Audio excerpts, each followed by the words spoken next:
The first light of dawn cast a soft golden glow over the domes and minarets of Topkapi Palace in Istanbul. The morning mist rolls in from the Bosphorus Strait, wrapping the ancient stone walls in a quiet, mysterious blanket. From a distance, the palace looks like a storybook castle, a place of dreams and endless riches.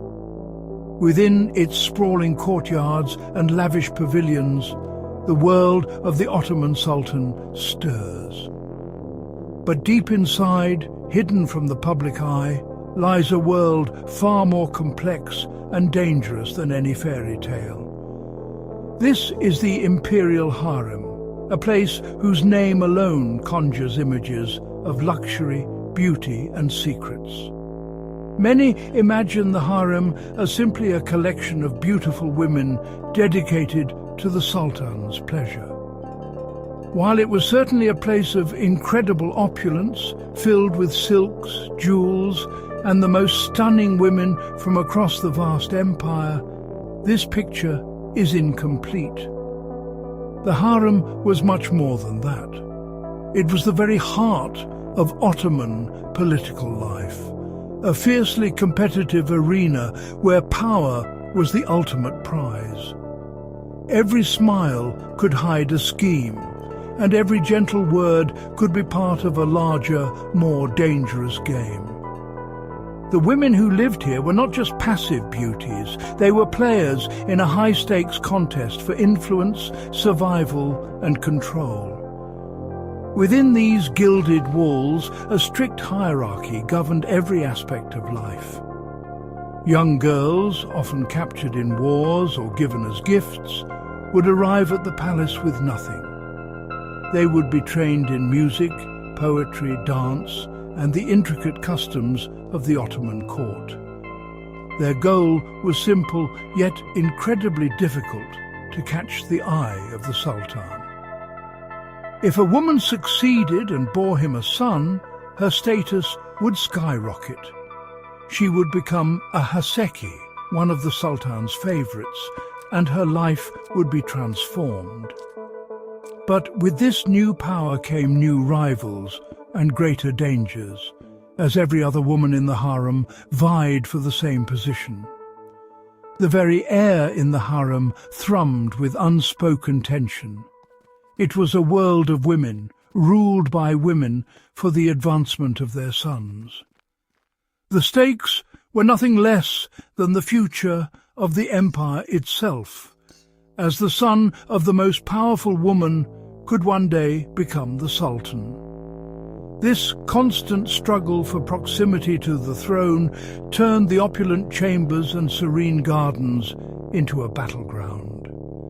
Here, alliances were formed in hushed whispers, rivalries festered for years, and the path to power was often paved with betrayal. The beautiful cage was also a place of perpetual silent warfare. At the very top of this complex and competitive world stood one woman whose authority was second only to the Sultan himself, the Valide Sultan, the mother of the reigning monarch. Her title literally meant Mother Sultan, and she was the undisputed ruler of the harem. Once a concubine herself, she had successfully navigated the treacherous maze of harem politics, seen her son ascend to the throne, and now held immense power. The Valide Sultan was not just a figurehead. She was a major political force, managing the harem's vast wealth, overseeing the education of princes, and advising her son on matters of state. Her power was absolute within the harem's walls. She commanded a large staff of servants, eunuchs, and administrators who answered only to her. No one could enter or leave the harem without her permission, and she dictated the daily lives of hundreds of women. The Valide Sultan was the chief strategist, the ultimate matriarch who mentored her favoured daughters-in-law and marginalised those she deemed a threat. Her chambers were often as lavish as the Sultans, serving as a secondary court where officials and foreign ambassadors might seek her favour. She was, in every sense, the queen of this exclusive and influential domain. The Valide Sultan's influence extended far beyond the harem. During a period known as the Sultanate of Women, several Valide Sultans effectively co-ruled the empire with their sons. Figures like Kösem Sultan and her mother-in-law, Safiye Sultan, were masters of political manoeuvring. They controlled vast patronage networks, appointed grand viziers and generals, and corresponded with European monarchs. They understood that the harem was the nerve centre of the empire, and by controlling it, they could steer the course of history. Their decisions could start wars, forge treaties, and determine the fate of millions of people across 3 continents. However, this great power came with constant peril. The Valide Sultan had to be ever vigilant, guarding her son and her own position against countless threats. Rival factions within the court, ambitious military commanders, and even other women in the harem constantly sought to undermine her authority. Her role required a delicate balance of charm, ruthlessness, and political genius. She had to be a loving mother to the Sultan, but also a cunning and sometimes merciless ruler in her own right. The story of the Valide Sultan is the ultimate tale of a woman rising from servitude to become one of the most powerful figures in the world. In the competitive hothouse of the harem, where the ultimate prize was seeing one's son on the throne, ambition often curdled into something far more sinister. When a woman's influence grew, so did the number of her enemies. Rivalries between the Sultan's favourites, the Hasekis, were legendary and often deadly. These women, each the mother of a potential heir, knew that only one of their sons could ultimately succeed.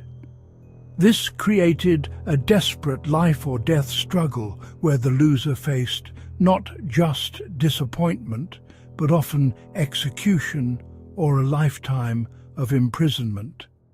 The pressure to win was immense, and some were willing to do anything to secure their child's future. When direct confrontation was too risky, secrets became weapons. The most feared and whispered about method of eliminating a rival was poison. A sudden, mysterious illness that struck down a healthy young prince or a rising concubine was often attributed to a poisoned cup of sherbet or a tainted piece of locum. Proving such a crime was nearly impossible, but accusations flew constantly. These suspicions would sow chaos and fear, turning the harem into a paranoid world where no one could be trusted. Every meal could be a death sentence, and every gift could be a vessel for murder. One of the most famous and dramatic stories is that of Harem Sultan, the wife of Suleiman the Magnificent. Originally a slave girl from Ruthenia, her intelligence and charm captivated the Sultan. She rose to become his legal wife, shattering centuries of tradition. But her rise created powerful enemies, including the mother of Suleiman's firstborn son, Mustafa. As Mustafa grew into a capable and popular prince, many saw him as the natural heir. According to some accounts, Harem, fearing for the lives of her own sons, began a campaign of whispers and forged letters to convince Suleiman that Mustafa was plotting to overthrow him. The tension culminated in a tragic climax.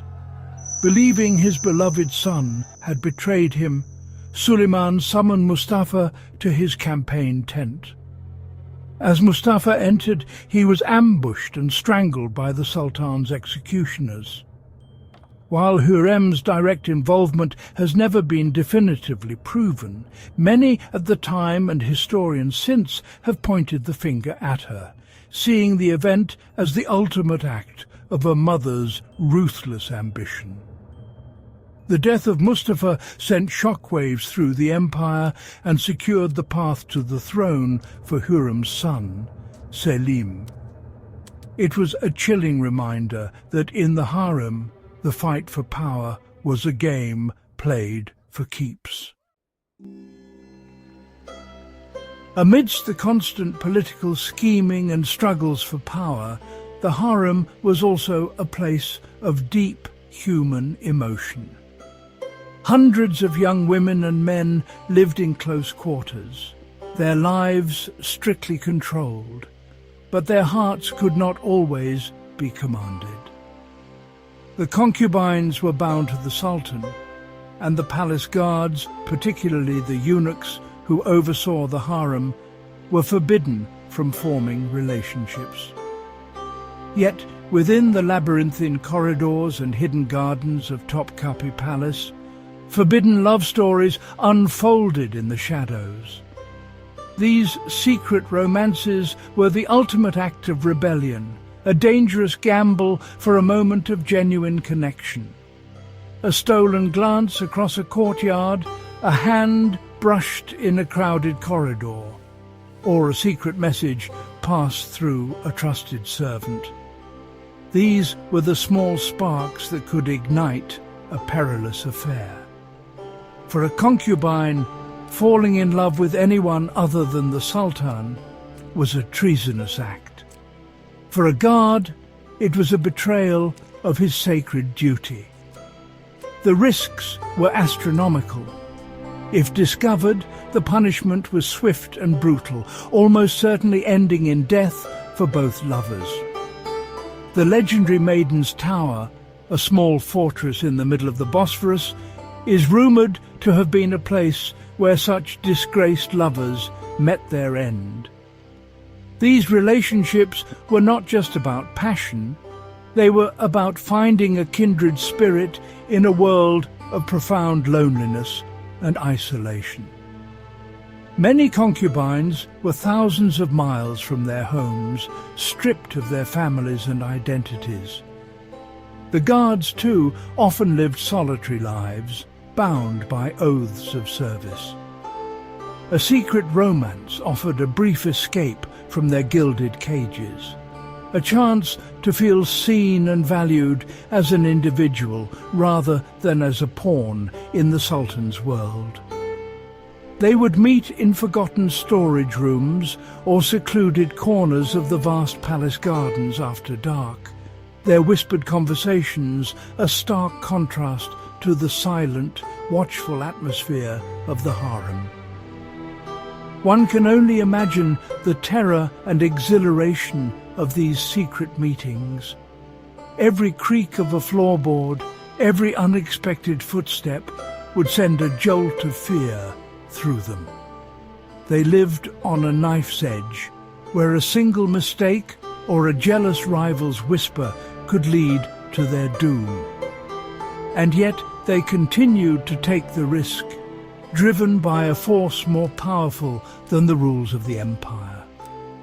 These tragic stories of forbidden love serve as a poignant reminder that even in the most controlled and oppressive environments, the human desire for connection and affection can never be entirely extinguished. It is truly a testament to the enduring power of the human heart. At the centre of this intricate web of power, passion and intrigue sat the Sultan, the absolute ruler of one of the world's mightiest empires. From the outside, he was the master of all he surveyed, a man whose every whim was law. Yet within the private world of his palace, he was often a prisoner of the very system that gave him his power. The politics of the harem did not stop at its doors. They flowed directly into the throne room, influencing the most critical decisions of the state. The Sultan was constantly caught between the competing ambitions of the women he loved. His mother, the Valide Sultan, and his favourite concubines, the mothers of his sons. Each faction lobbied him relentlessly, seeking appointments for their allies and whispering accusations against their rivals. A decision to promote a certain general or appoint a new Grand Vizier was rarely based on merit alone. More often, it was the result of intense pressure from a powerful woman in the harem. The Sultan had to navigate these competing demands with extreme care.